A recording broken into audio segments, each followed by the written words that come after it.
गरुड़ पुराण हिंदू धर्म का वो ग्रंथ है जिसमें जीवन और मृत्यु का सबसे बड़ा रहस्य छिपा है। इस वीडियो में हम विस्तार से बताएंगे कि मृत्यु के बाद आत्मा शरीर को कैसे छोड़ती है, यमदूत आत्मा को कहाँ ले जाते हैं, चित्रगुप्त कैसे कर्मों का लेखा जोखा सुनाते हैं, स्वर्ग और नरक का सच, 84 लाख योनियों का रहस्य और मोक्ष पाने का मार्ग। यह वीडियो आपको मृत्यु का नहीं बल्कि जीवन का सच्चा अर्थ समझाएगा। अंत तक देखें और जानें आत्मा की असली यात्रा क्या है। अगर हमारी ये चैनल आपको पसंद आ रही है तो लाइक, शेयर एंड सब्सक्राइब ज़रूर कीजिए और वीडियो को हाइप कीजिए। कल्पना कीजिए, एक इंसान अपनी आखिरी सांस ले रहा है। धीरे धीरे उसकी धड़कनें शांत हो जाती हैं, आंखें बंद हो जाती हैं और जीवन का दीपक बुझ जाता है। पर क्या यही अंत है? नहीं, असली यात्रा तो अब शुरू होती है। गरुड़ और विष्णु का संवाद। गरुड़ जो भगवान विष्णु के सबसे बड़े भक्त और वाहन हैं, उन्होंने प्रभु से प्रश्न किया, हे प्रभु, जब कोई मनुष्य इस संसार को छोड़ देता है, कब उसकी आत्मा कहाँ जाती है? उसके कर्मों का क्या होता है और मोक्ष का मार्ग क्या है?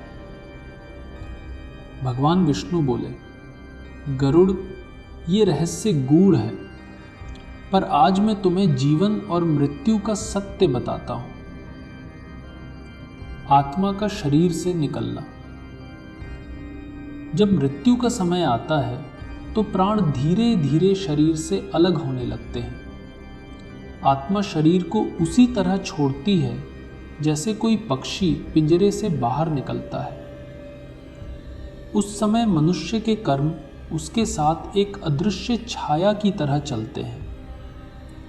यदि कर्म शुभ हो तो आत्मा को प्रकाश और शांति का अनुभव होता है, और यदि पाप अधिक हो तो आत्मा अंधकार और पीड़ा में डूब जाती है। यमदूत के साथ पहली यात्रा। मृत्यु के बाद यमराज के दूत आत्मा के पास आते हैं। पापी आत्मा को वे बांध कर ले जाते हैं और पुण्यात्मा को आदर पूर्वक मार्ग दिखाते हैं। आत्मा यमलोक की ओर बढ़ती है। 12 दिनों तक वह अपने घर और परिवार को देख सकती है। उसका रोना, चीखना, विलाप देखती है, पर उसकी आवाज कोई नहीं सुन पाता। यमलोक का न्याय। आखिरकार आत्मा यमलोक पहुंचती है। वहां चित्रगुप्त उसके सारे कर्मों का लेखा सुनाते हैं। जीवन का हर दृश्य आत्मा के सामने दोबारा चलता है। फिर यमराज न्याय करते हैं। जो पुण्यवान है उसे स्वर्ग की ओर भेजा जाता है और जो पापी है उसे नरक की ओर धकेला जाता है। स्वर्ग और नरक का रहस्य। स्वर्ग, जहां गंधर्व गाते हैं, नदियां अमृत से बहती हैं और आत्मा को सुख और शांति मिलती है। नरक, जहां आत्मा अपने पापों के अनुसार यातना भोगती है, कभी आग की लपटों में, कभी बर्फ की ठंडी नदियों में, कभी कांटों से भरे मार्ग पर यह सब स्थायी नहीं है। आत्मा को अपने कर्मों के अनुसार फिर जन्म लेना ही पड़ता है। 84 लाख योनियों का रहस्य। गरुड़ पुराण कहता है, आत्मा अमर है, वह बार बार जन्म लेती है। कभी मनुष्य, कभी पशु, कभी पक्षी, कभी कीट। कुल 84 लाख योनियां हैं, परंतु मनुष्य योनि ही वह अवसर है जहां से आत्मा मोक्ष की ओर बढ़ सकती है। मोक्ष का मार्ग।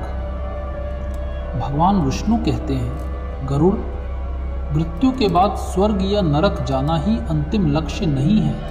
असली उद्देश्य तो मोक्ष है। सत्य बोलना, दया करना, दान देना, भक्ति और धर्म का पालन करना, यही वह मार्ग है जो आत्मा को जन्म मरण के चक्र से मुक्त करता है।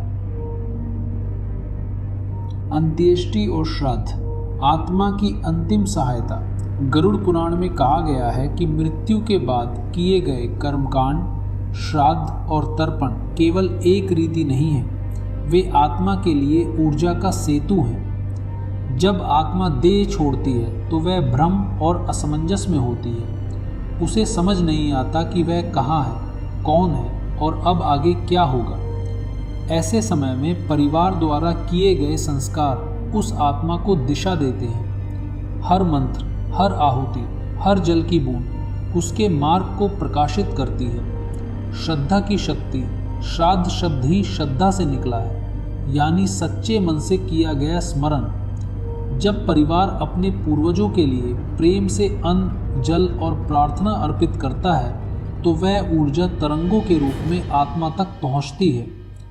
भगवान विष्णु ने गरुड़ से कहा, हे गरुड़, जैसे दीपक से दूसरा दीपक जलता है, वैसे ही जीवितों की श्रद्धा से डिपार्टेड आत्मा को प्रकाश मिलता है। जो परिवार अपने पितरों का आदर करता है, उनके घर में सदैव शांति, समृद्धि और संतुलन बना रहता है। क्योंकि आत्माएं कभी नष्ट नहीं होती, वे प्रेम की धारा में जुड़ी रहती हैं। अग्नि से अनंत तक अंत्येष्टि का अग्नि केवल शरीर को नहीं जलाता, वह देह के साथ जुड़ी आसक्तियों को भी मुक्त करता है। जैसे अग्नि सोने से अशुद्धियां निकालती है, वैसे ही यह शरीर की सीमाओं को भस्म कर आत्मा को निर्मल करती है। जब अग्नि प्रज्वलित होती है तो उसके धुएं के साथ आत्मा धीरे धीरे ऊपर उठती है। परिवार के आंसू, उनकी प्रार्थनाएं और पुरोहित के मंत्र उस आत्मा के पथ को सुरक्षित करते हैं। भगवान विष्णु कहते हैं, जो व्यक्ति श्रद्धा से अग्नि को अर्पित होता है वह विष्णु के प्रकाश से जुड़ता है और वही प्रकाश आत्मा का मार्गदर्शक बनता है। परिवार का बंधन और आत्मा की अनुभूति, जब आत्मा देह त्यागती है तो उसे अपने परिवार की हर भावना महसूस होती है। वो देखती है कौन सच्चे मन से रो रहा है, कौन केवल परंपरा निभा रहा है, कौन मन में प्रेम रखता है और कौन भीतर से उदासीन है। गरुड़ पुराण में लिखा है, मृतक आत्मा केवल शब्द नहीं सुनती, वह भावना को महसूस करती है। इसलिए कहा गया है, मृत्यु के बाद घर में कलह न हो, रोना पीटना संयम से हो, क्योंकि हर नकारात्मक ऊर्जा आत्मा को बांध सकती है और हर प्रेम भरी प्रार्थना उसे मुक्त कर सकती है। 13 दिन आत्मा का परिवर्तन।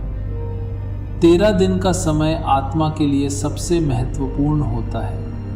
पहले दिन वो भ्रमित रहती है, तीसरे दिन उसे अपने शरीर के नाश का बोध होता है, 7वें दिन वो परिवार से धीरे धीरे दूरी महसूस करती है और 13वें दिन वो अपने नए मार्ग की ओर बढ़ जाती है। उस दौरान किए गए पिंडदान, तर्पण और प्रार्थनाएं उसके भीतर की बेचैनी को शांत करती हैं। हर दिन एक संदेश देती हैं, अब तुम मुक्त हो, अब तुम्हें प्रकाश की ओर जाना है।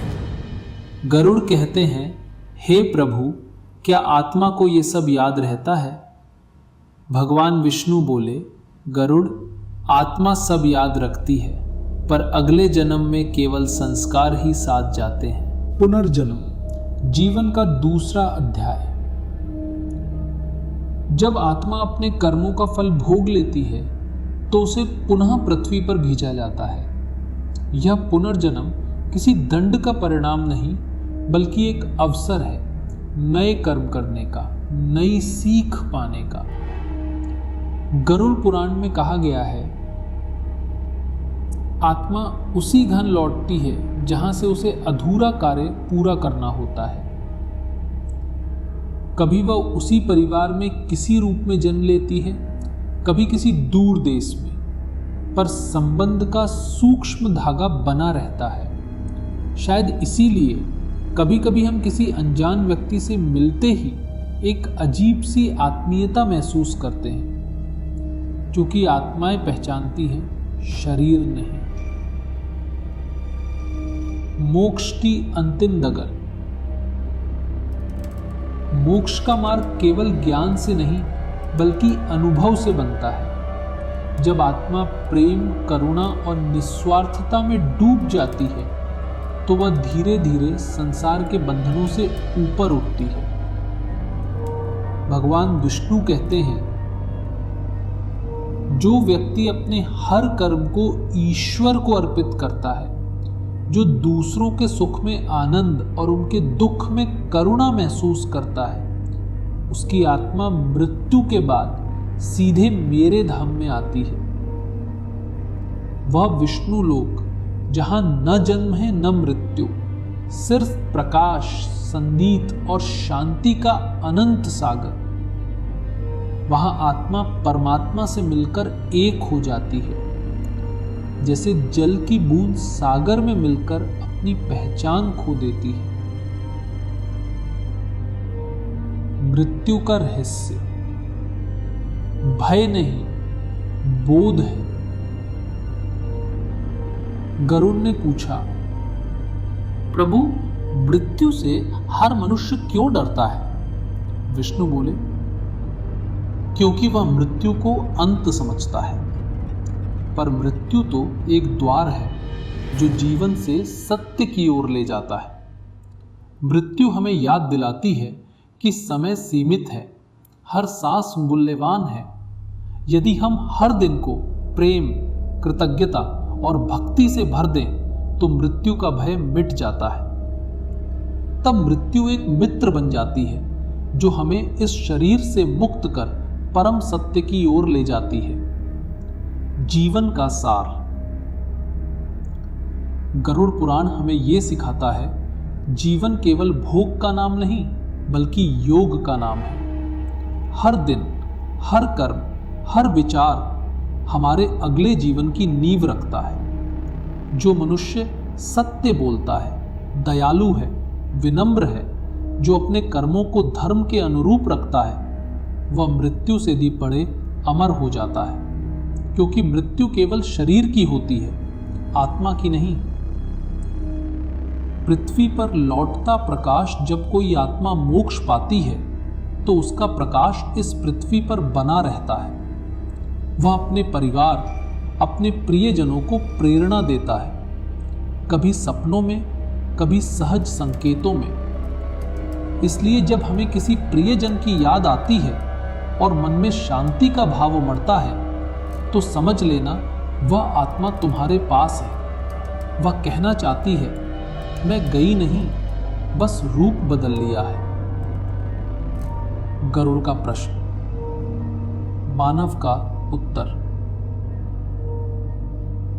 गरुड़ ने अंत में पूछा, हे प्रभु, क्या हर आत्मा को मोक्ष मिल सकता है?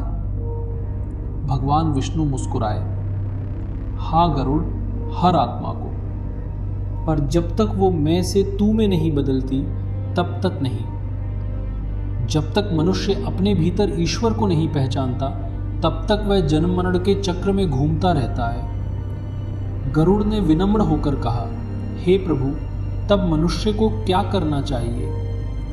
विष्णु बोले, साधना करो, सेवा करो और अपने कर्मों में प्रेम भरो। यही है जीवन का सबसे बड़ा धर्म। प्रकाश की ओर। गरुड़ पुराण केवल मृत्यु की कथा नहीं है, यह जीवन का गीता है। यह हमें सिखाता है कि धन, अहंकार, मोह सब क्षण भंगुर हैं, पर करुणा, प्रेम और भक्ति यही अमर है। तो चलो ऐसा जीवन जिए जो किसी के आंसू पोंछे, किसी के दिल में विश्वास जगाए, किसी के अंधकार में दीप बन जाए। क्योंकि अंततः मृत्यु अंत नहीं, आरंभ है। आरंभ आत्मा के उस सफर का जहां से वह परम सत्य तक पहुंचती है। शरीर मिट जाता है पर कर्म नहीं, नाम मिट जाता है पर प्रभाव नहीं, और जब आत्मा सच्चाई में विलीन होती है तो वही बन जाती है प्रकाश स्वयं। अगर हमारी ये चैनल आपको पसंद आ रही है तो लाइक, शेयर एंड सब्सक्राइब ज़रूर कीजिए और वीडियो को हाइप कीजिए।